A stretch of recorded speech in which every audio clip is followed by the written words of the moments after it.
Hello friends, welcome to my class Savik academy. तो अभी तक हम कैलकुलेशन के बिहाफ पे दो क्लास देख चुके, जिसके अंदर हमने क्या बेसिक बातें सीखी हैं कैलकुलेशन की।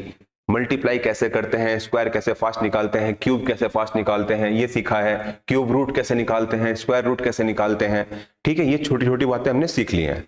इनका यूज जब भी आगे आगे क्वेश्चनों में आएगा तो जैसे जैसे सिखाया है आप आहिस्ता आहिस्ता प्रैक्टिस करते जाओ और आपको ऐसे ही उन्हें निकालना है, ऐसे ही मल्टीप्लाई करनी है जैसे सीखा है।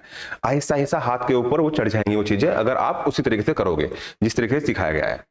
तो आज उसी क्लास को हम आगे बढ़ाते हुए तीसरी क्लास ये हमारी होगी किसके ऊपर? डिजिट सम के ऊपर। डिजिट सम कुछ नहीं होता है, अंकों का योग होता है। जो काम हम डिजिट के साथ, अंकों के साथ, डिजिट के साथ करते हैं वही उनके सम के साथ कर देंगे और आंसर निकाल लेंगे। ये कैलकुलेशन को बहुत ज्यादा आसान बना देगा डिजिट सम। अगर आपको ये पता है तो आप बड़ी बड़ी कैलकुलेशन बहुत आसान तरीके से कर लोगे। ठीक है, अब इसकी एप्लीकेशन क्या है? डिजिट सम को हम 5 पॉइंट के अंदर खत्म कर देंगे कि 5 पॉइंट होंगे और डिजिट सम हमारा पूरा कंप्लीट हो जाएगा। लेकिन उसकी एप्लीकेशन क्या क्या होगी, कैसे कैसे हम उसे अप्लाई करेंगे, वो हम क्वेश्चन के थ्रू आज देखेंगे क्लास के अंदर।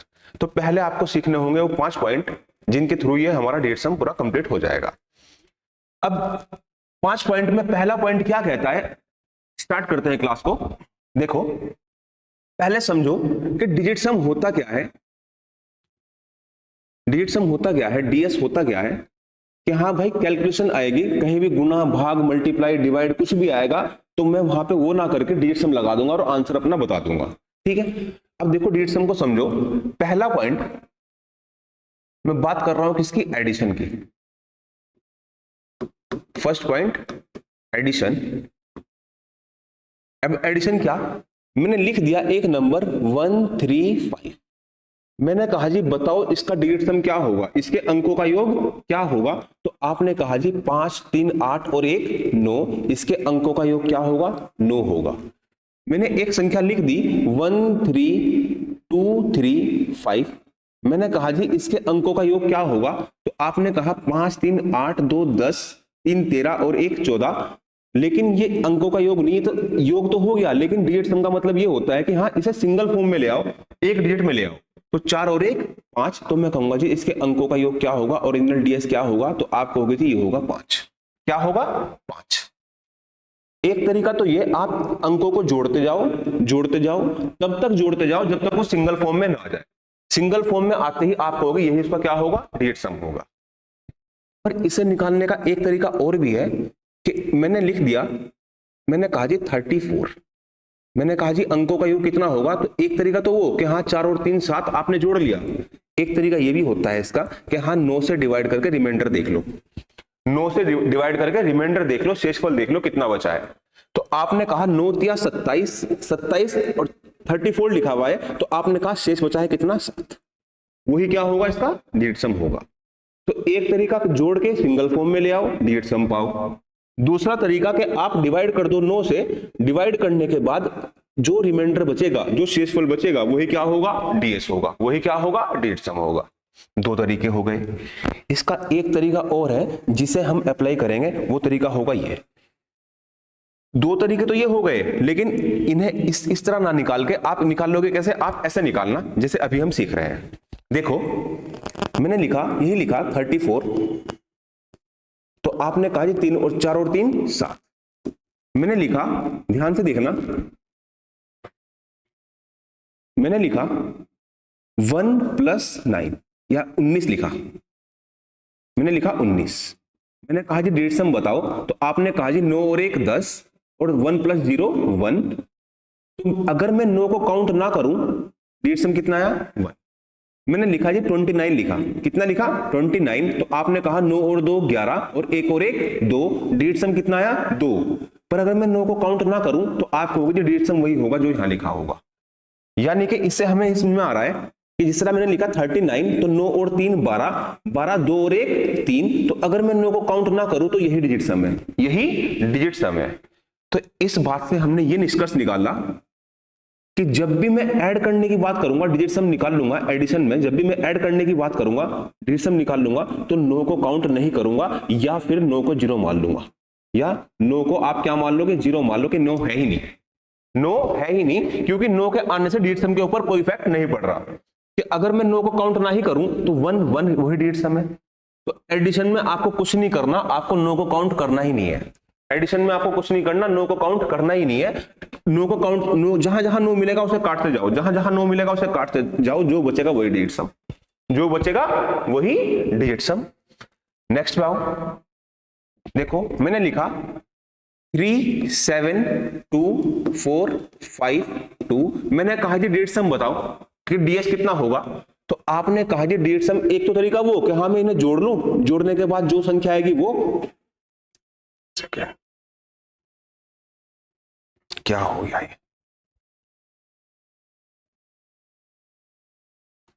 देखो इन्हें जोड़ लूं, जोड़ने के बाद जो संख्या आएगी वो, फिर उसे जोड़ते जोड़ते सिंगल डिजिट में लेके आ जाऊंगा और मैं कहूंगा जी यही इसका डिजिट सम है। और दूसरा तरीका हमने क्या सीखा कि जहां भी 9 मिलेगा उसे काट दो। मैंने देखा 7 और 2 9, काट दो। 5 और 4 9, काट दो। 2 और 3 6, यही इसका डिजिट सम होगा, यही इसका डीएस होगा। मैंने लिखा 1 3 5 6 2 9 2, डिजिट सम बताओ। मैंने लिखा 1 4 9 2 1 4 2 1 4 4 1 2 7 5 4, मैंने कहा जी डिजिट सम बताओ। मैंने लिखा 2 1 3 6 5 4 7 2 3 2 4 9 1, मैंने कहा जी डिजिट सम बताओ कितना होगा। तो एक तरीका जोड़ोगे, जोड़ने के बाद लिखोगे, उसमें टाइम ज्यादा लगेगा।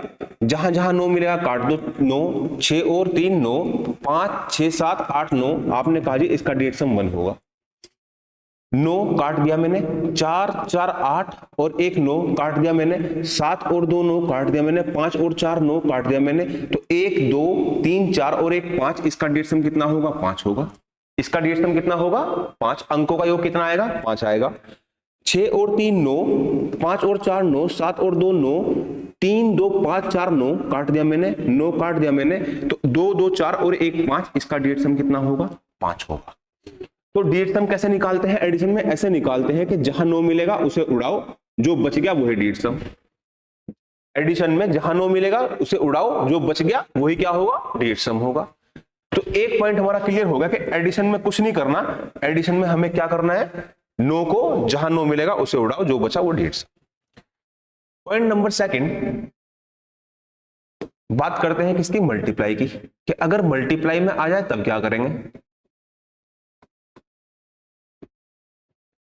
अगर मल्टीप्लाई में आ जाए तो तब हम क्या करेंगे? जैसे मैंने लिख दिया कि 3 इंटू 4, तो आपने कहा जी 3 चौक 12, 2 और 1 3, इसका डिजिट सम है। 3 कितना है? डिजिट सम है। मैंने लिखा 9 इंटू, मैंने लिखा 9 इंटू 3, मैंने लिखा 9 इंटू 4, मैंने लिखा 9 इंटू, ये लिखा। तो आपने कहा 9 दूनी 18 और 8 और 1 9, ये इसका डिजिट सम है, ये अंकों का योग है। ये 9 तिया 27, 27 को देखते हुए मैंने लिखा कि 7 और 2 9, इसका क्या है? डिजिट सम है। 9 चौक 36, 6 7 8 9, 9 क्या है? इसका डिजिट सम है। 9 पंजे 45 और 5 और 4, ये क्या है? 9 क्या है? इसका डिजिट सम है। ये लिखा। क्या कुछ नोटिस करा? आपने कहा जी हाँ, नोटिस ये किया कि जब भी मैं 9 से मल्टीप्लाई कर रहा हूं किसी संख्या को तो डिजिट सम 9 ही आ रहा है। जब भी मैं 9 से मल्टीप्लाई कर रहा हूं किसी संख्या को तो डिजिट सम 9 ही आ रहा है। 9 से मल्टीप्लाई कर रहा हूं तो डिजिट सम 9 ही आ रहा है। इस बात का मतलब कुछ नहीं, इस बात का मतलब ये हो गया दोस्त कि जब भी आप कभी भी 9 से किसी भी संख्या को मल्टीप्लाई करोगे, वो एक्स वाई जेड कोई भी संख्या होगी, एक्स वाई जेड वो कोई भी संख्या होगी, तो इस पूरे का डिजिट सम 9 आ जाएगा, यानी कि अंकों का योग 9 आ जाएगा। आंख बंद करके आप मान लेना कि हाँ उसका डिजिट सम 9 है, क्योंकि आप मल्टीप्लाई करके देखोगे, सबको फिर जोड़ते फिरोगे। तो अगर 9 कहीं भी सीरीज में दिखाई दे गया और वो मल्टीप्लाई हुआ किसी भी संख्या से एक्स वाई जेड से, तो वो सबको क्या कर देगा? 9 बना देगा। वो सबको क्या बना देगा? 9 बना देगा। तो दूसरा पॉइंट हमारा यही है कि सीरीज के अंदर अगर 9 दिखाई देगा तो पूरी सीरीज को क्या कर देगा? 9 बना देगा, जब भी बात मल्टीप्लाई की होगी, जब भी बात मल्टीप्लाई की होगी। बताना जरा।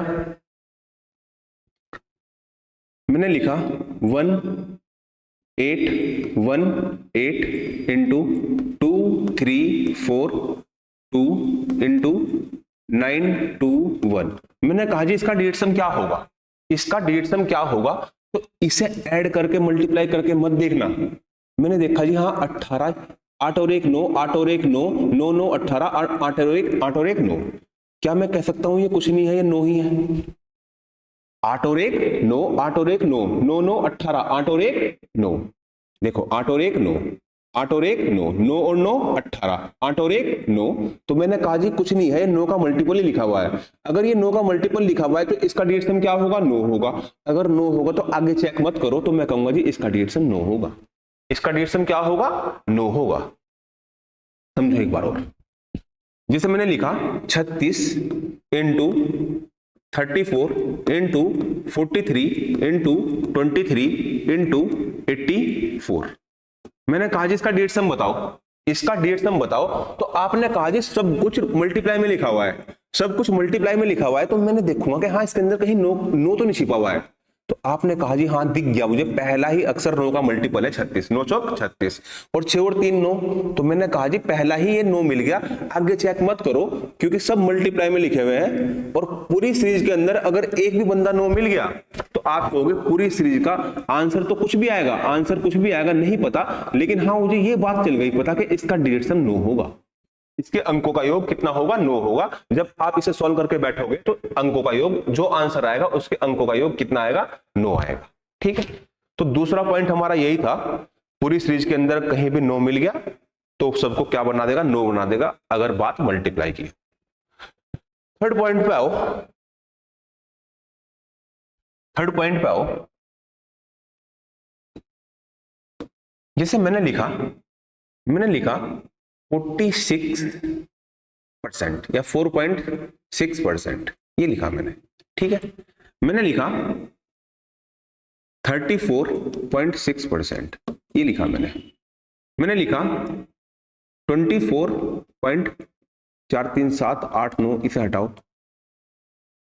चलो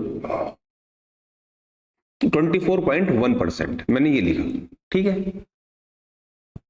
एक क्वेश्चन मैंने ये लिया 4.6, 34.6 और 24.1 मैंने ये लिया। मैंने कहा जी मुझे इन परसेंटेज से मतलब नहीं, मुझे बस ये बताओ कि इनका डिजिट सम क्या होगा, इनका डिजिट सम क्या होगा। तो आपने कहा जी डिजिट सम, परसेंटेज का मतलब क्या होता है दोस्त, परसेंटेज का मतलब कुछ नहीं होता है, बटे में 100 होता है। परसेंटेज का मतलब ये होता है कि जहां परसेंटेज दिख जाए आपको कुछ नहीं करना, आपको अपॉन में 100 लगा देना है, वो इसका मतलब होता है। ठीक है, परसेंटेज का 4.6%। तो इस बात का मतलब क्या है दोस्त, तो आपने कहा जी इस बात का मतलब तो ये है कि मैंने 4.6 लिखा और परसेंटेज को हटाया और अपॉन में क्या 100 चिपका दिया। इस पॉइंट को मैंने हटाया और यहाँ पे एक 0 और चिपका दिया। और मैं क्या पूछ रहा हूं आपसे कि डिजिट सम बताओ। आपने कहा जी 6 और 4 10, तो ऊपर तो आया 10 और नीचे कितना आया, आपने कहा जी 1000, ये आया। तो ऊपर का डिजिट सम 0 + 1, तो आपने कहा जी 1, और नीचे का डिजिट सम 0 + 0 + 0 + 1, तो आपने कहा जी नीचे का भी 1। तो मैं कह सकता हूं इस बात का कि हाँ इसका डिजिट सम क्या होगा। भाई अपॉन में 1 लिखो या ना लिखो, अपॉन में 1 लिखो या ना लिखो, इसे चाहे मैं हटा ही दूं कि हाँ भाई ये 1 है ही नहीं। ठीक है, ये 1 है ही नहीं अपॉन में। ठीक है, तो लिखो ना लिखो, तो मैं कहूंगा जी हाँ कुछ नहीं, इसका डिजिट सम कितना आया, इसका डिजिट सम तो 1 आया। कितना आया, 1। यहां पे आओ, मैंने कहा जी कुछ नहीं है, ये 346 बटे में 1000 हो जाएगा पॉइंट हटने के बाद। अच्छा, अपॉन में क्या आएगा डिजिट सम, अपॉन में तो 1 आएगा, अपॉन में 1 लिखो या ना लिखो। ऊपर का डिजिट सम कितना होगा, 6 4 10 और 3 13, तो या 6 और 3 हटाओ, ऊपर का डिजिट सम कितना है 4, तो अपॉन में लिखो ना लिखो, तो डिजिट सम कितना होगा 4। इसका डिजिट सम कितना होगा, आपने कहा जी 241 बटे में 1000, ये लिखोगे, अपॉन में तो 1 आएगा डिजिट सम, तो अपॉन में 1 लिखो या ना लिखो। 4 5 6 और 7, तो इसका डिजिट सम कितना होगा, 7 होगा। इसका डिजिट सम कितना होगा, 7। क्या कुछ नोटिस करा, आपने कहा जी पॉइंट आया और परसेंटेज आया, अगर ये होते ही ना, अगर ये पॉइंट और परसेंटेज होते ही ना, तब डिजिट सम कितना आता, तो आप कहोगे 6 4 10 यानी कि 1 आता। अगर पॉइंट और परसेंटेज होते ही ना, क्वेश्चन में होते ही ना, तो डिजिट सम कितना आता, 6 4 10 और 3 13, 3 और 1 4, क्या यही आता, आपने कहा हाँ यही आता। अगर पॉइंट और परसेंटेज होते ही ना तो डेट सम कितना होता, तो आप कहोगे अगर पॉइंट और परसेंटेज ना होती तो 241 लिखा होता और डेट सम कितना होता 4 5 6 7। क्या यही होता? आपने कहा हाँ यही होता। तो कहने का तात्पर्य इतना है बस कि पॉइंट और परसेंटेज से डेट सम के ऊपर कोई इफेक्ट नहीं पड़ता। अगर किसी क्वेश्चन में आपको दिख जाए कि हाँ परसेंटेज और पॉइंट लगा हुआ है तो मान लो कि हाँ परसेंटेज और पॉइंट है ही नहीं, तो परसेंटेज और पॉइंट के आने से डिजिट सम के ऊपर कोई इफेक्ट नहीं पड़ता। तीसरा पॉइंट हमारा यही है और कुछ नहीं है। 46 लिखा हुआ है 4.6, अगर मैं इसे उड़ा भी दूं ना, मैं कहूंगा हाँ पॉइंट है ही नहीं, ठीक है, तो अपॉन में ये 10 आएगा और 6 4 10, तो आप कहोगे जी 10 बटे में 10 यानी कि 1 आएगा, ठीक है 1। अगर मैं कहूंगा पॉइंट होता ही ना तब डिजिट सम कितना होता, तो 6 4 10 यानी कि 1 ही होता। इसका कितना होगा डिजिट सम, तो आपने कहा जी इसका डिजिट सम कुछ नहीं, मैं तो पॉइंट को भूल जाऊंगा पॉइंट लगा हुआ है या नहीं लगा हुआ है, और 6 4 10 3 13, तो मैं कहूंगा जी इसका डेट सम तो 4 है। कितना है? 4 है। डायरेक्टली ये बात कहूंगा, भूल जाऊंगा पॉइंट लगा हुआ है या नहीं लगा हुआ है। 4 5 6 7, इसका डेट सम कितना होगा? 7 होगा। तो बस तीसरा पॉइंट हमारा कंप्लीट हो गया कि परसेंटेज और पॉइंट के आने से डेट सम के ऊपर कोई इफेक्ट नहीं पड़ता। नेक्स्ट पॉइंट पे आओ, नेक्स्ट पॉइंट पे आओ, पॉइंट नंबर 4, पॉइंट नंबर 4। इसे हम बोलते हैं कि हाँ यही सीखने का, डेट सम को सीखने का सबसे खतरनाक पॉइंट यही है जो हम अब सीखने वाले हैं। इसे बोलते हैं टाइप नंबर 4 को डिवाइड। कि डिवीजन में, डिवाइड में मैं डिजिट सम कैसे लगाऊंगा। जैसे अगर मैं लिख दूं, मैंने लिख दिया 4/7, मुझे इसका आंसर से मतलब नहीं है कि आंसर कितना होगा, कि काट पाट के आंसर कितना होगा, बस मुझे तो ये बताओ कि इस बंदे का डिजिट सम कितना होगा, डीएस कितना होगा। तो आप कहोगे जी ये लिखा हुआ है, चलो एक क्वेश्चन मैं दे रहा हूं। दूसरा क्वेश्चन मैंने लिख दिया कि बताओ 7 बटे में 4 डिजिट सम कितना होगा। तीसरा क्वेश्चन मैंने लिख दिया 5 बटे में 2 डिजिट सम कितना होगा। फोर्थ क्वेश्चन मैंने लिख दिया कि बताओ 2/5 डिजिट सम कितना होगा। ठीक है, और चलो ये 4 क्वेश्चन देखो। पहले मैंने 4 क्वेश्चन लिखे कि बताओ इनका डीएस कितना होगा। तो आप कहोगे कि डिजिट सम ऊपर का तो 4 आ गया, नीचे का 7 आ गया, तो 4/7 पर डिजिट सम होता क्या है, सिंगल डिजिट में लेके आओ, आंसर वही डिजिट सम कहलाता है। तो अगर मैं, ध्यान से देखना,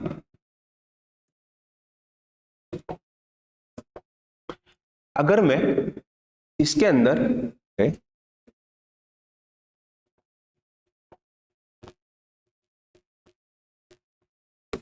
ठीक है, देखो अगर मैं इसके अंदर मैं कहूं कि हाँ, वेरी गुड, चलो कोई नहीं, इसी पेन से करते हैं। अगर मैं कहूं कि हाँ मैंने क्या करा, ये अपॉन में 7, मैंने कहा से इसका डिजिट सम बताओ, तो क्या मैं कह सकता हूं अगर मैं 7 से या 4 से ऊपर नीचे गुना कर दूं, 4 से मैं ऊपर नीचे गुना कर दूं, तो क्या आंसर के ऊपर कोई इफेक्ट पड़ेगा। आप कहोगे जी नहीं, आंसर के ऊपर तो कोई इफेक्ट नहीं पड़ेगा, 4 से 4 तो कट जाएगा, आंसर के ऊपर कोई इफेक्ट नहीं पड़ेगा। लेकिन होगा क्या दोस्त, 4 चौक 16 और जी 7 चौक 28। होगा ये कि जब मैं इसका डिजिट सम निकाल लूंगा ना, 6 और 1 7, ऊपर तो 7 आ गया और नीचे 8 और 2 10 और 0 + 1 1, अपॉन में 1 आ गया। तो इसे आप 1 को लिखो ना लिखो या ना लिखो, बात बराबर है। अपॉन में क्या आ गया, 1 आ गया, तो लिखो ना लिखो बात बराबर है। और मैं कह सकता हूं इस सवाल का डिजिट सम कितना होगा, 7। इस सवाल का डिजिट सम कितना होगा, 7। आओ जरा इस क्वेश्चन के ऊपर, मैंने कहा जी लिखा हुआ है 7 बटे में 4, तो डिजिट सम बताओ। तो दोस्त अगर मैं ऊपर नीचे 7 से गुण मल्टीप्लाई कर दूं, क्या हो रहा है,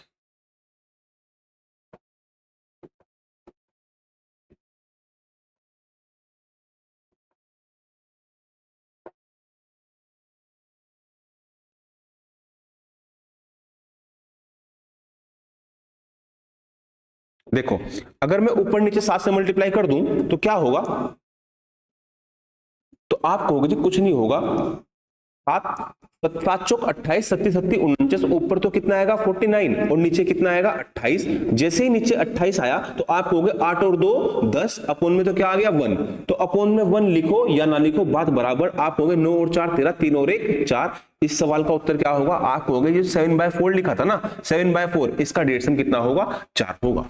इसी तरह बस हमें जब भी डिवाइड का पोर्शन आएगा ना, डिवाइड का पोर्शन आएगा तो हमें बस ये करना है कि अपोन में ऐसे नंबर से मल्टीप्लाई कर दूं ताकि अपोन में क्या हो जाए? 1 बन जाए। अपोन में क्या बन जाए? 1 या 10 बन जाए। ठीक है, यहां पे आओ 2। अच्छा, अपोन में मुझे 10 बनाना है। अगर अपोन में 10 बनाना है तो मैं यहां किससे मल्टीप्लाई करूं? आपने कहा जी ऊपर 5, ऊपर नीचे 5 से मल्टीप्लाई कर दो। जैसे ही मैंने ऊपर नीचे 5 से मल्टीप्लाई करा तो आपने कहा पंजे पंजे 25, पंजे पंजे 25 और 5 दूनी 10, अपोन में 10 बन गया। अपोन में 10 बन गया मतलब कि अपोन में 1 बन गया, और 1 बन गया यानी कि अपोन में 1 लिखो या ना लिखो बात बराबर है। अपोन में 1 लिखो या ना लिखो बात क्या है? बराबर है। मैं मान सकता हूं कि हाँ मैं ऊपर से डेढ़ सम निकाल दूंगा इसका। तो कितना आया? आपने कहा जी कितना आ गया ऊपर से? वेरी गुड, बहुत बढ़िया। कितना आएगा दोस्त? तो आपने कहा जी कुछ 25 आएगा, और 25 यानी कि 5 और 2 7। तो इस सवाल का जो उत्तर होगा, इस सवाल का जो डेढ़ सम होगा वो कितना होगा? 7 होगा। इसी तरह अगर अपोन में 5 लिखा हुआ है, मुझे क्या बनाना है? अपोन में 10, तो मैं क्या ऊपर नीचे 2 से मल्टीप्लाई कर दूं?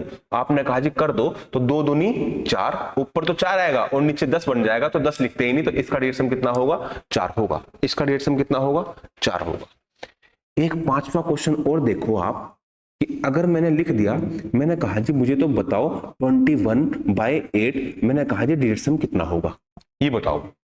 तो आपने कहा जी अगर अपोन में 8 आ गया, मुझे तो किसी ऐसे नंबर से मल्टीप्लाई करनी है, इसमें किसी ऐसे नंबर से मल्टीप्लाई करनी है ताकि अपोन में क्या बन जाए? अपोन में क्वेश्चन ये है 21/8, अपोन में मुझे 10 बन जाए। तो अगर मैं ऊपर नीचे 8 से मल्टीप्लाई कर दूं, ऊपर नीचे 8 से मल्टीप्लाई कर दूं, तो क्या मैं कह सकता हूं कि आंसर के ऊपर कोई इफेक्ट नहीं पड़ेगा, क्योंकि 8 से 8 तो कट जाएगा। तो 8 8 64। तो आपने कहा जी अपोन में कितना बन गया? 64, और ऊपर कितना बनेगा? 8 एकम 8 और 8 दूनी 16, ऊपर कितना बनेगा? 168।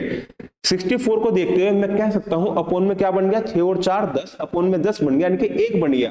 1 बन गया तो 1 को लिखो या ना लिखो बात बराबर। तो 8 और 1 9, तो आप कहोगे जी ऊपर का डेढ़ सम कितना आया? 6। तो मैं कहूंगा यही उत्तर है, यही डेढ़ सम है, यही डेढ़ सम है।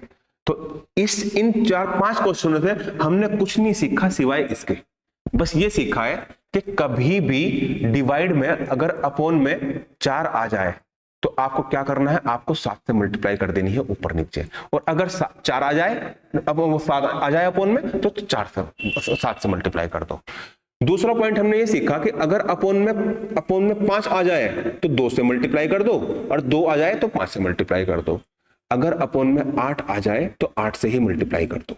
बस ये बात सीखी है जो यहां लिखी हुई है, कि अगर ये लिखा हुआ है ना 21/4, तो ऊपर नीचे 7 से मल्टीप्लाई कर दो, 7 से मल्टीप्लाई कर दो। अगर ये लिखा हुआ है ना कि 21/7, तो 7 को देखते हुए ऊपर नीचे 4 से मल्टीप्लाई कर दो। अगर ये लिखा हुआ है ना कि हाँ 21/5, तो ऊपर नीचे 2 से मल्टीप्लाई कर दो।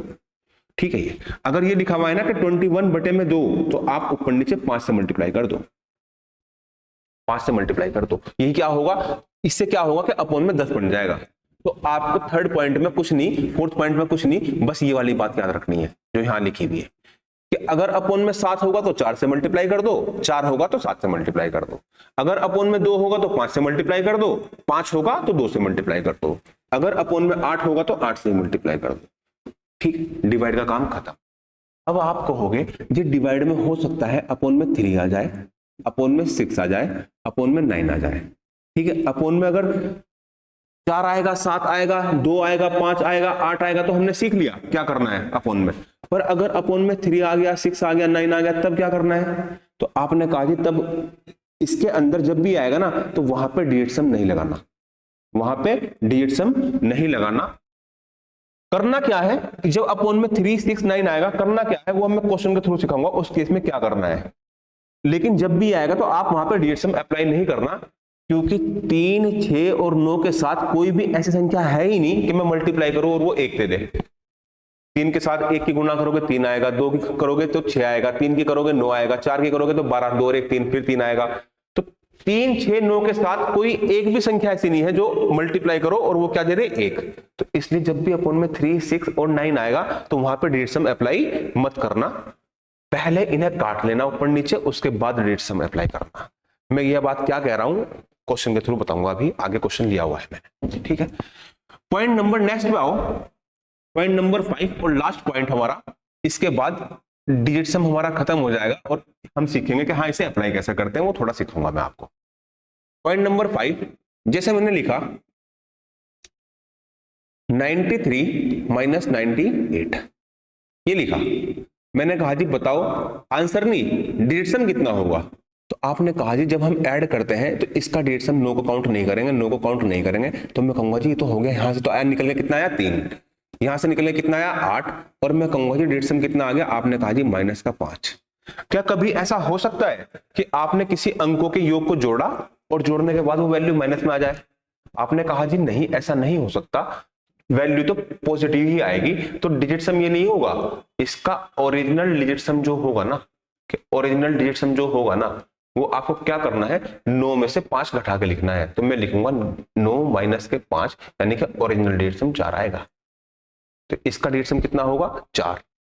जब भी कभी ऐसा हो कि आपका डिजिट सम ये प्लस माइनस करने के बाद माइनस में आ जाए, आपका डिजिट सम किस में आ जाए, माइनस में आ जाए, तो उस केस में आपको 9 से घटा के लिखना है, 9 से घटा के सही डिजिट सम लिखना है। जैसे मैंने लिख दिया, मैंने कहा जी बताओ 16 माइनस 13, तो आप कहोगे डिजिट सम कितना होगा, तो आप कहोगे चलो इसे 96 और 93 कर लो, तो आप कहोगे कुछ नहीं 93 माइनस 96 कर लो। मैं कहूं कि डिजिट सम कितना होगा, तो आप कहोगे 9 को तो काउंट मत करो, 3 में से 6 गए, आपने कहा जी -3, पर माइनस में डिजिट सम होता नहीं है, तो आप 9 में से 3 घटा के आप कहोगे जी सही डिजिट सम क्या होगा, 9 में से 3 घटाएंगे तो 6 डिजिट सही ओरिजिनल डिजिट सम क्या होगा, 6 होगा। तो 5th पॉइंट हमारा यही है कि जब भी हमारा डिजिट सम नेगेटिव बचेगा, नेगेटिव आएगा, उस केस में 9 में से घटा के सही डिजिट सम आप लिखोगे, ठीक है। विस्तार से एक बार देख लो मैंने इन 5 पॉइंट में क्या सिखाया आपको। पहला पॉइंट ये सिखाया कि अगर कोई भी वर्ड लिखा हो 1 3 4 5 3 6 7 2 1 3, मैं कहूं कि इसका डिजिट सम क्या होगा। तो पहले पॉइंट में हमने सीखा कि जहां जहां आपको 9 मिलेगा उसे क्या करो, उसे उड़ा दो, जो बचा वही डिजिट सम। तो 7 और 2 9, 6 और 3 9, 5 और 4 9, 3 3 6, 7 और 1 8, तो डिजिट सम कितना होगा 8। पहला पॉइंट हमने ये सीखा। दूसरा पॉइंट हमने सीखा कि मल्टीप्लाई में अगर कहीं पे भी आपको 9 नजर आ गया, 9 इंटू एक्स वाई जेड कुछ भी हो, एक्स वाई जेड कुछ भी हो, तो उसका डिजिट सम हमेशा ऑलवेज क्या होगा, यही होगा। हमेशा क्या होगा, उसका डिजिट सम क्या होगा, 9 ही होगा। दूसरा पॉइंट हमने ये सीखा। तीसरा पॉइंट हमने ये सीखा कि पॉइंट हो या परसेंटेज हो, इससे डिजिट सम के ऊपर कोई इफेक्ट नहीं होता। कि हाँ अगर किसी भी क्वेश्चन के अंदर आपको पॉइंट दिख जाए और परसेंटेज दिख जाए, भूल जाओ कि परसेंटेज और पॉइंट भी है, और आप क्या कहोगे कि हाँ डिजिट सम के ऊपर इसका कोई इफेक्ट नहीं होगा। फोर्थ पॉइंट हमने क्या सीखा, हमने सीखा डिवाइड में, कि डिवाइड में डिजिट सम कैसे लगाते हैं। उसमें हमने देखा कि अपोन के अंदर अगर 5 होगा तो ऊपर नीचे 2 से गुना कर दो, 2 होगा तो 5 से गुना कर दो, 7 होगा तो 4 से गुना कर दो, 4 होगा तो 7 से गुना कर दो, और अगर 8 होगा तो 8 से गुना कर दो, 8 से गुना कर दो। और एक पॉइंट हमने फिर इसी के साथ हमने ये लिया कि अगर अपोन में 3 6 और 9 होगा तो उस केस में डिजिट सम मत लगाओ। करना क्या है इस केस के अंदर, इस केस के अंदर ये करना है कि पहले ऊपर नीचे 9 से काट लो। ऊपर नीचे अगर 6 होगा, 3 होगा, 9 होगा, तो क्या करना है, पहले ऊपर नीचे उस संख्या से काट लेना है। ऊपर नीचे 3 होगा या 9 होगा, इनसे काट लो और फिर डिजिट सम लगाओ, फिर डीएस लगाओ। ये करना है। कभी भी अगर अपोन में तुम्हें 369 दिख जाए तो पहले ऊपर नीचे काट लो, उसके बाद लगाओ डिजिट सम, ठीक है, फिर लग जाएगा। पांचवा पॉइंट हमने सीखा कि अगर कभी भी ऐसा हो कि डिजिट सम नेगेटिव आ जाए, नेगेटिव बच जाए, तो उस केस में आपको क्या करना है दोस्त? उस केस में कुछ नहीं करना। जो वो नेगेटिव एक्स वैल्यू बची है ना, कुछ भी बचा है एक्स वाई जेड नेगेटिव में, तो उससे कुछ नहीं करना, आप ओरिजिनल डीएस निकाल लो। ओरिजिनल डीएस कैसे निकाल लोगे? 9 में से वो वैल्यू घटा दोगे और आप निकाल लोगे। ये काम करना है। तो इन 5 पॉइंट के तहत हमने पूरा डीएस सम खत्म कर दिया। अब ये 5 पॉइंट कैसे कैसे अप्लाई होते हैं, कैसे कैसे हम इनसे आंसर निकालते हैं, क्वेश्चन के थ्रू समझेंगे। एक बार इसे निकाल लो जो हमने बातें लिखी है।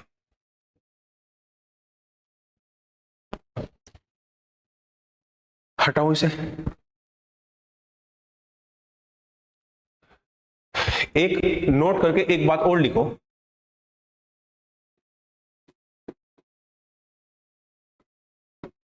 देखो डिजिट सम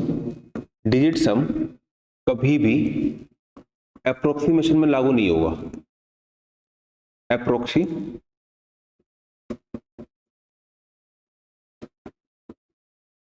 में लागू नहीं होगा।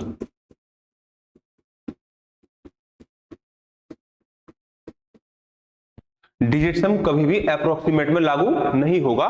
कहने का मतलब क्या है कि अगर कोई क्वेश्चन लिखा हुआ है, कोई क्वेश्चन लिखा हुआ है और क्वेश्चन लिखने के बाद उसने बोल दिया कि इसका आंसर बताओ, और उसने आंसर एक्यूरेट ऑप्शन जो दे रखे हैं ना, ये ऑप्शन जो दे रखे हैं, ऑप्शन 1, ऑप्शन 2, ऑप्शन 3 और ऑप्शन 4, ये एक्यूरेट नहीं दे रखे, ये अप्रोक्सीमेट दे रखे हैं। मतलब कि अगर मेरा आंसर तो आया है 1.2, एक्यूरेट आंसर ये है 1.2, और उसने ऑप्शन में दे दिया 1, 2, 3 और 4, यानी कि उसने एक्यूरेट आंसर नहीं दिया, उसने एक्यूरेट आंसर नहीं दिया, उसने अप्रोक्सीमेट आंसर दे दिया। तो उस केस में आप डिजिट सम नहीं लगाओगे। तो क्वेश्चन में लिखा होगा यह बात कि हाँ इसका आंसर अप्रोक्सीमेशन में बताना है या एक्यूरेट। अगर एक्यूरेट दिया होगा आंसर तो डिजिट सम लगाओगे, अप्रोक्सीमेट दिया होगा तो डिजिट सम नहीं लगाओगे। इस बात का ध्यान रखना, लिख लो इस बात को भी लाल पेन से कि हाँ भाई डिजिट सम कभी भी अप्रोक्सीमेट आंसर में नहीं लगाते, एक्यूरेट होगा तो ही लगाएंगे। ठीक है, अगर इन 5 बातों को सीख गए तो अब आ जाओ अपने क्वेश्चनों के ऊपर। पहला क्वेश्चन ये लिखा हुआ है कि 3.333% of 530 plus 63% of 612 plus 314 into 72% कितना होगा, ये बताना है कि हाँ 72% ऑफ 314 कितना होगा। ऑप्शन आपके पास ये रहे और ये पूरे एक्यूरेट आंसर लिखे हुए हैं, इसे ये अप्रोक्सीमेट आंसर नहीं है। देखो यहां पे हम सिर्फ सीख रहे हैं क्या कि हाँ डिजिट सम अप्लाई कैसे करते हैं, सॉल्व करना नहीं सीख रहे कि क्वेश्चन को सॉल्व कैसे करते हैं, कि हाँ भाई मैं इसकी पूरी कैलकुलेट करके दिखा रहा हूं आपको, वो नहीं सीख रहे। मैं सिखा रहा हूं आज की क्लास के अंदर कि हाँ भाई डिजिट सम अप्लाई कैसे करते हैं। ठीक है, हम वो सीख रहे हैं। तो यहां पे आओ, अब देखो ये लिखा हुआ है कि 333, क्या मैं परसेंटेज को ध्यान में रखूंगा? हमने पढ़ रखा है थर्ड पॉइंट के अंदर कि हाँ भाई परसेंटेज का कोई रोल नहीं होता डिजिट सम के ऊपर। तो मैंने देखा 333, तो मैंने कहा जी कितना हो गया, तो 9 हो गया। अच्छा 9 हो गया, ऑफ का मतलब क्या होता है, गुणा ही होता है। ठीक है, तो 9 की गुणा हो रखी है इसके अंदर, तो यानी कि आपने कहा जी 9, ये तो पूरे सबको क्या कर देगा, 9 ही कर देगा, ये सबको क्या कर देगा, 9 बना देगा। प्लस इधर आओ, 6 और 3 9, इसे देखो ही मत के आगे क्या लिखा हुआ है, 6 और 3 9, ऑफ का मतलब गुना है, तो आपने कहा जी कुछ नहीं, तो इस पूरे को क्या कर देगा, इस पूरे को 9 बना देगा, इस पूरे को क्या बना देगा, 9 बना देगा। प्लस 4 3 7 और 1 8, 7 और 2 9, आपने कहा जी यहाँ पे 9 का मल्टीपल मिल गया और गुना में लिखा हुआ है, तो इस पूरे को क्या बना देगा, आपने कहा जी इस पूरे को 9 ही बना देगा। अच्छा अगर मैं कहूं कि इस सवाल का मुझे उत्तर नहीं, इस सवाल का डिजिट सम कितना होगा, तो आपने कहा जी इस सवाल का डिजिट सम कुछ नहीं, 9 और 9 18, 9 3 27, 7 और 2 9, तो मैंने कहा जी इस सवाल का जो डिजिट सम होगा वो 9 होगा। इस बात से क्या निकला निष्कर्ष कि जो ये क्वेश्चन लिखा हुआ है ना, इसका आंसर तो कुछ भी हो सकता है, पता नहीं क्या होगा आंसर तो, लेकिन हाँ ये चल गया पता कि इसका डिजिट सम 9 होगा। जो वो आंसर होगा ना उसके अंकों का योग 9 होगा। अगर उसके अंकों का योग 9 होगा तो जो मैं ऑप्शन चेक करूंगा तो उसके अंकों का योग, जिसके अंकों का योग 9 होगा वो मेरा आंसर होगा। पहले ऑप्शन पे आओ, 5 और 4 9, 7 और 2 9, 6 और 3 9, इसके अंकों का योग 9 आ रहा है, इसके अंकों का योग 9 आ रहा है। इस पे आओ जरा, 6 और 3 9, 7 और 2 9, 5 और 3 8, इसके अंकों का योग 8 आ रहा है। 9, 6 और 3 9, 7 और 2 9, इसके अंकों का योग 2 आ रहा है। 2, 7 8 9, 5 4 9, इसके अंकों का योग 3 आ रहा है। तो मैं कह सकता हूं, मैंने कैलकुलेट नहीं करा, मैंने क्या करा है, मैंने अंकों का योग देखते हुए ही इसका आंसर निकाल दिया कि अंकों का योग आंसर कितना होगा 9। अब मैंने देखा चारों ऑप्शन में सिर्फ एक ही ऑप्शन ऐसा है जिसके अंकों का योग 9 आ रहा है, तो मैंने टिक मार दिया इसके ऊपर और मैं आगे बढ़ जाऊं। ठीक है, ये इसकी क्या है, एप्लीकेशन है। इस तरह हम क्वेश्चनों को सॉल्व करते हैं। बहुत जगह ऐसा होगा कि आपको डेट सम दो जगह मिल जाएंगे कि हाँ भाई 2 ऑप्शन में मिल गए। ठीक है, 2 ऑप्शन को आप एलिमिनेट कर लोगे, तो उस केस में हम लास्ट के अंक के ऊपर काम करेंगे कि हाँ लास्ट का अंक क्या होगा, उसके ऊपर काम करेंगे। बहुत जगह ऐसा भी होगा कि लास्ट का अंक भी समान मिल जाएगा और डेट सम भी समान मिल जाएगा। उस केस में हम मल्टीपल के ऊपर काम करेंगे कि मेरा आंसर 9 का मल्टीपल होगा, मेरा आंसर 7 का मल्टीपल होगा, 4 का मल्टीपल होगा। कहीं कहीं ऐसा होगा कि हाँ आपको मल्टीपल भी इक्वल मिल जाएंगे, मल्टीपल ही मिल जाएगा और ये क्या बोलते हैं ऐसे, डेट सम भी समान मिल जाएगा, लास्ट का अंक भी समान मिल जाएगा। उस केस में हमें क्या करना है, उस केस में हमें इसे सॉल्व ही करना पड़ेगा और कोई इशारा बचता नहीं है। ठीक है, यहाँ पे आओ, नेक्स्ट पे आओ। ये क्वेश्चन लिखा हुआ है, मैंने कहा जी बताओ इसका आंसर कितना होगा, तो आपने कहा जी इसका आंसर मैं कैलकुलेट नहीं करूंगा। देखो लास्ट का अंक 8 6 48, 48 का 8, 8 दूनी 16, सब में 6 6 दिया हुआ है, सारे ऑप्शन में 6 6 दिया हुआ है। मैं लगाऊंगा यहाँ पे क्या, डेट सम। 8 और 5 13, 3 और 1 4। मैंने लिखा कि हाँ इसकी जगह जो है ना, मैं मान लूंगा यहाँ पे 4 लिखा हुआ है बस। ठीक है, मल्टीप्लाई 9 को हटाओ तो यहाँ पे क्या लिखा हुआ है, 6 लिखा हुआ है बस। मल्टीप्लाई 6 और 2 8, ये लिखा हुआ है। यानी कि मैंने इसे डिजिट सम की फॉर्म में लिख लिया, 4 6 8, तो 8 6 48, 48 8 4 12, 2 और 1 3, 8 6 48, 48 का 8 4 12, 2 और 1 3, तो मैं कह सकता हूं ये कुछ नहीं तो 3 लिखा हुआ है, 3 और इंटू 4, 3 चौक 12, 2 और 1 3, तो मैं कह सकता हूं इसका जो डेट सम आया ना पूरे को सॉल्व करने के बाद वो कितना आया, 3 आया। 4 तिया 12, 2 और 1 3, डेट सम कितना आया, 3। तो मेरा आंसर वही होगा जिसका डेट सम कितना होगा, 3 होगा। हटाओ 5 और 4 9, 6 4 10 2 12, 12 और 3 15, 5 और 1 6, इसका डेट सम कितना होगा, 6 होगा। देखो 6 और 3 9, हटा दिया, 4 और 2 6, इसका डेट सम होगा। 6 और 3 9, 5 और 4 9, तो आप कहोगे जी इसका डेट सम कितना होगा, 4 होगा। 6 और 3 9, 5 और 4 9, इसका डेट सम कितना होगा, 3 होगा। 6 और 3 9, 5 और 4 9, 3 2 5, इसका डेट सम कितना होगा, 5 होगा। डेट सम इस क्वेश्चन का 3 था, तो वही मेरा आंसर होगा जिसका डेट सम 3 होगा, तो ऑप्शन नंबर सी इसका आंसर हो जाएगा। ठीक है, नेक्स्ट क्वेश्चन पे आओ। क्वेश्चन लिखा हुआ है कि 16 का क्यूब कितना होगा, तो 16 का क्यूब हमें याद भी है 4096 होता है। कितना होता है, 4096, पर हम यहाँ अभी वो नहीं सीख रहे कि हाँ भाई इसका कैलकुलेट कैसे करते हैं, अभी सीख रहे हैं हम टिक कैसे मारते हैं। तो 16 का मतलब क्या दोस्त, मैं कह सकता हूं यही लिखा हुआ है, क्या मैं इसे कह सकता हूं ये क्वेश्चन ये यही लिखा हुआ है, 7 इंटू 6 और 1 7, इंटू 6 और 1 7, यही लिखा हुआ है। और 7 कुछ नहीं होता, 7 का क्यूब 343 होता है। और ये इनका एडिशन करूंगा, 4 3 7 7, 4 3 7 और 3 10, तो आप कहोगे डेट सम 10, यानी कि 1 + 0, तो डेट सम 1 होगा। कितना होगा, आपको होगा इसका डेट सम 1 होगा। तो क्या मैं कह सकता हूं मेरा आंसर वही होगा जिसका डेट सम 1 आएगा। देख लो किसका आ रहा है, 6 4 10 8 18, आप कहोगे इसका डेट सम तो 9 आ रहा है। इसका देखो 9 को काट दो, 6 4 10 और 10 1 + 0, तो आप कहोगे इसका डेट सम 1 आ रहा है। 6 और 3 9, इसका डेट सम तो 4 आ रहा है। 6 4 10 और 7 17, 7 और 1 8, तो आप कहोगे इसका डेट सम 8 आ रहा है। तो मैं कहूंगा जी मेरा आंसर कितना होगा, मेरा आंसर ऑप्शन नंबर बी होगा, यही मेरे सवाल का उत्तर है। और क्वेश्चन नंबर नेक्स्ट पे आओ। क्वेश्चन नंबर नेक्स्ट क्या कह रहा है दोस्त, ये देखो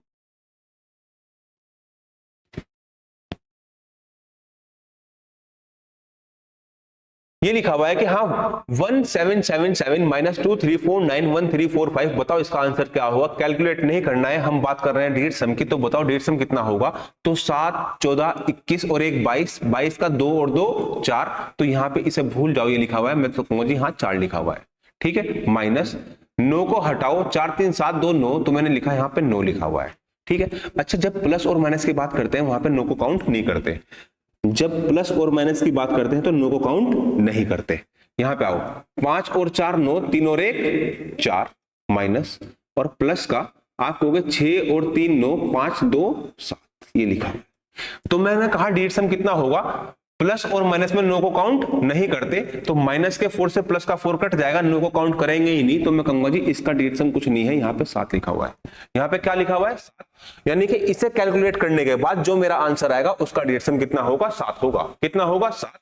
तो देख लो 7 कौन सा ऑप्शन दे रहा है, 6 4 10 और 7 17, 7 और 1 8, इसका डिजिट सम तो 8 है। 6 4 10 और 6 16, 6 और 1 7, इसका डिजिट सम 7 है। 9 को हटाओ, 6 4 10 7 17, इसका डिजिट सम 8 है। 6 और 1 7, 14 और 4 18, इसका डिजिट सम तो 9 है। तो मैं कहूंगा जी आंसर क्या होगा, आंसर ऑप्शन नंबर बी होगा, यही सवाल का उत्तर है। इस तरह हम जब भी कैलकुलेशन फंसेगी, कैलकुलेशन कहीं भी आएगी तो हम कैलकुलेट ना करके डिजिट सम लगाएंगे वहां पे। ठीक है, नेक्स्ट बताओ इसका आंसर कितना होगा। तो फटाफट करो, आप कहोगे जी 9 को उड़ाओ, 6 6 12 3 और 1, 6 6 12 और 1 13, 3 और 1 4। यहाँ पे मैं 4 काउंट करूंगा कि यहाँ पे कुछ नहीं, यहाँ पे तो 4 लिखा हुआ है। 9 को हटाओ, 6 2 8 5 13, 3 और 1 4, प्लस का साइन।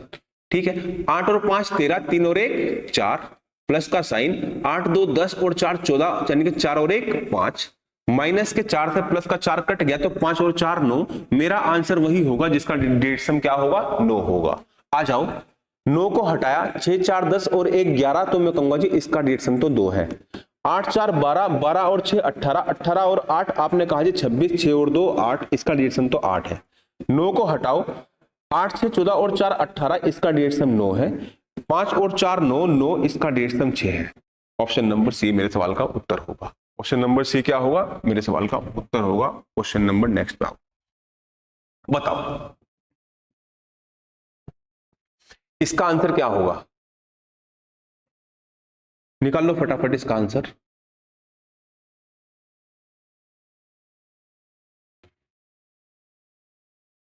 यहां पे आओ, देखो यहां पे हमने डिवाइड का रूल ले लिया इसके अंदर, ध्यान से देखना। 14 इंटू 15, लेकिन मैं इसे 14 इंटू 15 नहीं देखूंगा, मैं देखूंगा 4 और 1 5 और 5 और 1 6, तो मैं लिखूंगा 5 5 इंटू 6, माइनस के 8 4 12 और 3 15, 5 और 1 6, अपॉन में 5, ठीक है, डिवाइड बाय ये 3 और 2 5, इक्वल x माइनस के, यहां पे मैं क्या लिखूंगा 1, ना कि 100। और मुझे x की वैल्यू बतानी है कि हाँ भाई x की वैल्यू बताओ कि x का मान कितना होगा। तो आपने कहा जी 6 पंजे 30, तो 30 नहीं, मैं तो 3 देखूंगा इसे, 3 + 0 3, माइनस। अच्छा, अगर अपोन में 5 हो हम क्या करते हैं, आपने कहा जी अपोन में अगर 5 तो ऊपर नीचे 2 से मल्टीप्लाई कर दो, और ऊपर नीचे 2 से मल्टीप्लाई करूंगा तो अपोन में तो 1 हो जाएगा। बस ऊपर का देख लो, 6 दूनी 12, 2 और 1 3, इक्वल x माइनस का 1, इक्वल x माइनस का 1। ये तो 0 हो गया, तो x इक्वल कितना आ गया, आपने कहा जी x इक्वल आ गया 1। तो इस बात का मतलब क्या हो गया, मेरा आंसर वो होगा जिसका डिजिट सम क्या होगा, 1 होगा। तो 9 को हटाओ, 8 2 10, इसका डिजिट सम तो 1 है। इसे हटाओ, 9 को हटाओ, 7 और 2 9, इसका डिजिट सम 9 है। 7 4 3 7, 7 7 14, 4 और 1 5, इसका डिजिट सम 5 है। 6 और 3 9, इसका डिजिट सम 4 है। तो मैं कहूंगा जी ऑप्शन नंबर 1 मेरा आंसर होगा, ऑप्शन नंबर ए मेरा क्या होगा, आंसर होगा। तो कभी भी अगर डिवाइड में भी कोई वैल्यू आ जाए तो आपको ये काम करना है जो हमने यहां पे करा है, कि हाँ भाई याद रखो उस बात को, पॉइंट नंबर 4 को। क्वेश्चन नंबर नेक्स्ट पे आओ, क्या लिखा हुआ है 1.96 1.96। तो करो इसी तरीके से क्वेश्चन जिस तरह हम सीख के आए हैं अभी। 9 को हटाओ, 6 और 1 7, मैं लिखूंगा यहाँ पे कुछ नहीं, 7 लिखा हुआ है, पॉइंट को भूल जाऊंगा, पॉइंट लिखा हुआ भी है या नहीं लिखा हुआ है। यहाँ पे क्या लिखूंगा, 7 लिखूंगा।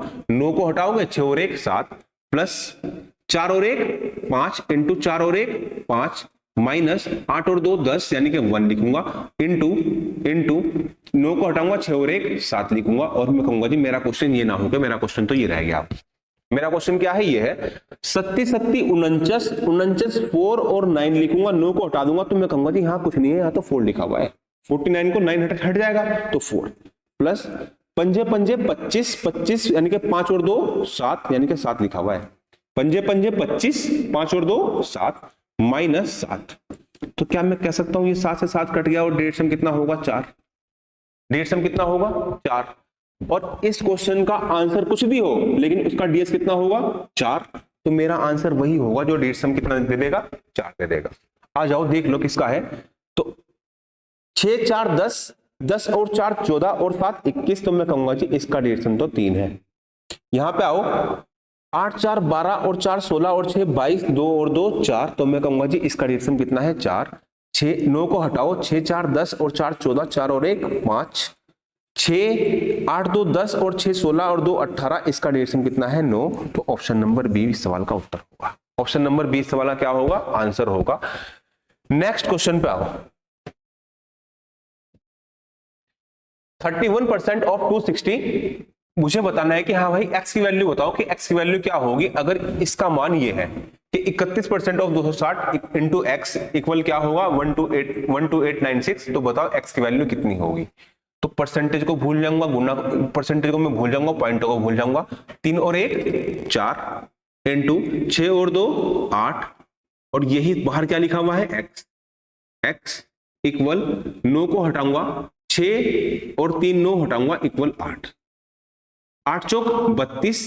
तो मैं लिख सकता हूं कि हाँ कुछ, चलो 8 से 8 काट दो, तो मैं कहूंगा जी एक्स का वैल्यू कुछ नहीं है 1/4, और 1/4 कुछ नहीं होता है, ऊपर नीचे हम 7 से मल्टीप्लाई कर देते हैं, अपोन में तो 1 बन जाएगा, 7 चौक 28, 28 8 और 2 10, अपोन में 1 बन गया, ऊपर क्या बचेगा 7। तो मेरा आंसर वही होगा जिसका डेढ़ सम कितना होगा 7। आंसर कुछ भी आएगा लेकिन डीएस कितना होगा उसका 7 होगा। देख लो 7 किसका डेढ़ सम आ रहा है, ऑप्शन नंबर 30 का आंसर होगा। 6 और 1 7, यही सवाल का उत्तर है। क्वेश्चन नंबर नेक्स्ट पे आओ। बताओ इसका उत्तर कितना होगा।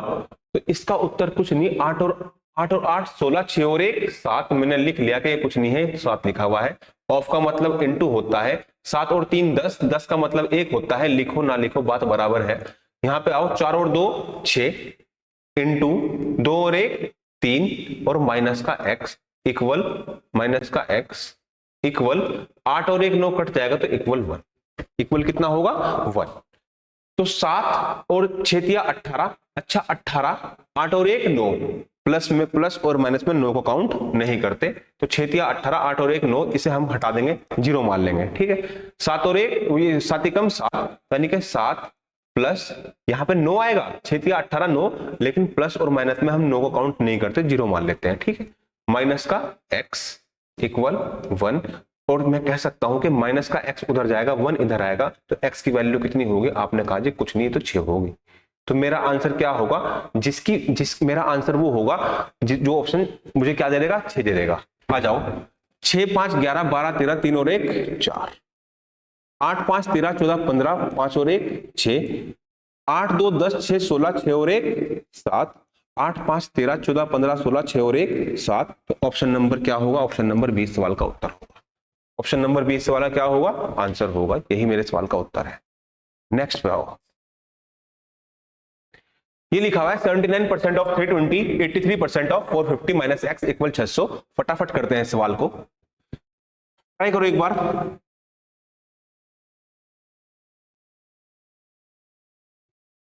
क्या होगा इस सवाल का उत्तर, निकाल लिया होगा आपने। 9 को मैं उड़ा दूंगा, मैं लिखूंगा यहां पे कितना 7 7, ठीक है, इंटू 3 और 2 5, ठीक है, प्लस के मैं लिखूंगा 8 और 3 11 11 1 और 1 2 इंटू 4 4 8 माइनस का x इक्वल 6, 7 पंजे 35 5 और 3 8, इसे मैं लिखूंगा 8 8 दूनी 16 6 और 1 7 और माइनस का x इक्वल 6। माइनस का x उधर पहुंचाओ, 6 इधर लेके आओ, तो मैं कह सकता हूं कि x का मान कितना होगा, x का मान होगा 9। कितना होगा, 6 इधर आएगा, 6 इधर आएगा, x उधर जाएगा, तो मैं कह सकता हूं x इक्वल कुछ नहीं है, जब 6 इधर आया तो 7 में से 6 गया, 1 बचा, 8 और 1 9, तो x की वैल्यू कितनी आई 9। मेरा उत्तर वही होगा जो मुझे 9 दे देगा, ठीक है। 8 और 1 9, ऑप्शन नंबर 1 मेरा आंसर होगा। 3 3 6, 7 और 1 8, 6 और 1 7, इसका 6 आएगा, इसका 8 आएगा और इसका कितना आएगा 7 आएगा। नेक्स्ट पे आओ। ये लिखा हुआ है क्वेश्चन नंबर नेक्स्ट, बताओ इसका उत्तर क्या होगा।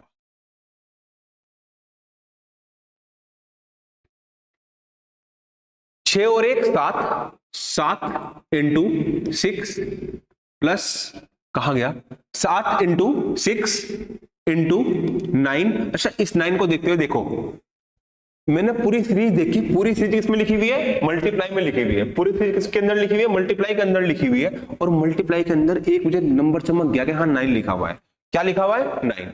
और हमने क्या सीखा सेकंड पॉइंट के अंदर, पूरी सीरीज अगर गुणा में हो और कहीं भी 9 दिख गया तो मैं देखूंगा यानी क्या लिखा हुआ है। इस बात को लिखने की भी आवश्यकता नहीं पड़ेगी, जो मैंने हाँ लिख के दिखाई आपको, ये जो ही लिखा हुआ है मैं डायरेक्टली बोल लूंगा कि हाँ इसका तो जो आंसर कुछ भी हो लेकिन डिविजन तो इसका 9 ही आएगा, क्योंकि 9 यहां मल्टीप्लाई में दिख गया।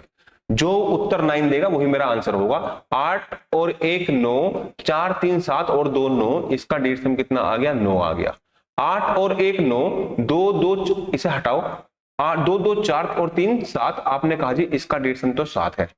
8 और 1 9, 4 4 8 2 10, यानी कि इसका डिविजन तो 1 है। इसका डिविजन कितना होगा 8 और 1 9, 3 2 5 और 1 6, इसका डिविजन कितना होगा 6 होगा। इसका डिविजन कितना होगा 6। नेक्स्ट क्वेश्चन पे आओ, बताओ इसका आंसर कितना होगा। आपने कहा जी इसका आंसर, हम इसका आंसर निकालेंगे नहीं, हम तो डिविजन लगा देंगे। निकालने को, इसका आंसर निकालने भी आसान है बहुत। देखो 64 लिखा हुआ है, क्या मैं लिख सकता हूं कि ये कुछ नहीं है 64 का 25% 1/4 लिखा हुआ है, 12.5% 1/8 होता है ये लिखा हुआ है, प्लस का 9 लिखा हुआ है इंटू 11 से ही 100/9%, 11 से ही 1/9% होता है, यानी कि 1/9 लिखा हुआ है और कुछ नहीं लिखा हुआ है। यही सवाल का उत्तर है। तो मैंने उड़ाया इसे, 9 से 9 काटते हैं, हाँ तो क्या बचेगा 1 बचेगा, 1 बचेगा। 8 चौक 32 दूनी 64, तो 2 आ गया, 2 और 1 3, चलो हटाओ। नेक्स्ट पे आओ, यहां पे आओ, बताओ इसका आंसर कितना होगा। इसे आराम से निकालो, इस क्वेश्चन को ध्यान से करना, इस सवाल को बताओ इसका आंसर कितना होगा।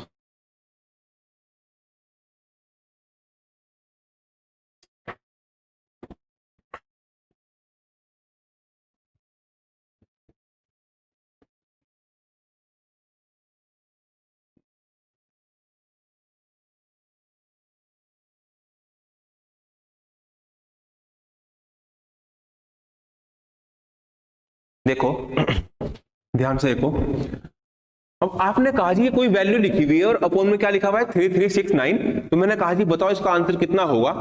आपने देखा जी अपॉन में तो 3 3 6 6 3 9 9, ये तो 3 का मल्टीपल लिखा हुआ है। किसका मल्टीपल लिखा हुआ है 3 का मल्टीपल लिखा हुआ है। 3 से ये भी कट जाएगा, ये भी कट जाएगा, ये भी कट जाएगा, ये भी कट जाएगा, ठीक है। तो अगर कभी भी ऐसा हो कि अपॉन में 3 या 9 का मल्टीपल दिख जाए तो वहां पर डिविजन में अप्लाई नहीं करना।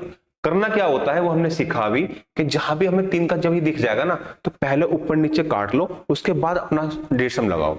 जैसे मैंने ये क्वेश्चन लिखा था कि 4160 ये लिखा हुआ है, और अपॉन में क्या लिखा हुआ है 3369 ये लिखा हुआ है। तो मैंने देखा जी अपॉन में 3 का मल्टीपल लिखा हुआ है, तो पहले मैं 3 से काट लूंगा। मैंने काट लिया, 3 कम 3, 3 कम 3, 3 दूनी 6 और 3 तिया 9। 3 से काटोगे आप, 3 कम 3, 3 तिया 9, कितना आएगा 3 8 24, ठीक है। 20 3 6 18 और 27 3 9 27 और 3 पंजे 15, यानी कि मैंने 3 से ऊपर नीचे काट लिया। काटने के बाद ऊपर कितना आया, आपने कहा जी ऊपर आया 138.6905 अपॉन में आया ये। अब आप डिविजन लगा सकते हो, क्योंकि अपॉन में 3 अब 3 हट गया, 3 2 5 6 7, अब तो अपॉन में 7 आ गया। तो मैं कह सकता हूं कि अपॉन में कुछ नहीं है, अब अपॉन में 7 है। और ऊपर क्या है, हटाओ 9 को, हटाओ 6 और 3 9 को, हटाओ 8 और 1 9 को, ऊपर 5 है। ऊपर कितना है 5 है। जब भी अपॉन में होता है 7 तो हम करते क्या है, ऊपर नीचे 4 से मल्टीप्लाई करते हैं। तो ऊपर नीचे में 4 से मल्टीप्लाई करूंगा तो अपॉन में क्या आ जाएगा, अपॉन में तो आ जाएगा 1। ऊपर क्या बचेगा, आपने कहा 4 से मल्टीप्लाई कर दिया तो 4 पंजे 20, यानी कि 20 का मतलब 2, तो ऊपर क्या होगा 2। तो मैं कह सकता हूं मेरा आंसर वही होगा जिसका डिविजन कितना होगा 2 होगा। चेक कर लो 2 किसका है, 5 3 8 9 और 1 10, इसका डिविजन तो 1 है, तो ये तो मेरा आंसर नहीं है, ठीक है। यहां पे आओ, 5 3 8 2 10 और 1 11, इसका डिविजन 2 है, ये मेरा आंसर हो सकता है। यहाँ पे आओ 5 3 8 और 1 9, ये मेरा आंसर नहीं है। यहाँ पे आओ 5 6 7 8 9 और 1 10, इसका डेसिमल तो 1 है, ये मेरा आंसर नहीं है। तो मेरा आंसर कौन सा होगा? ऑप्शन नंबर बी होगा। तो दोस्त हमने आज की क्लास में हमने कुछ नहीं सीखा। सीखा क्या है हमने आज की क्लास के अंदर? कि DSM होता क्या है, उसकी एप्लीकेशन क्या होती है, उसे अप्लाई कैसे करते हैं। कुछ मैंने क्वेश्चन दिखाया आपको कि क्वेश्चन में जब भी कैलकुलेशन फंसेगी तो हमें ऐसे से अप्लाई करना है। तो जो मैंने कैलकुलेशन ली ये क्वेश्चन के अंदर आएगी, हम परसेंटेज करेंगे, रेशियो करेंगे, एलिगेशन करेंगे, कुछ भी कोई भी टॉपिक करेंगे, कैलकुलेशन तो आएगी। कैलकुलेशन आएगी तो DSM का रोल हमने सीखा है, इस तरह हम अप्लाई करेंगे। तो ठीक है, आज की क्लास में इतना ही रखते हैं फिर।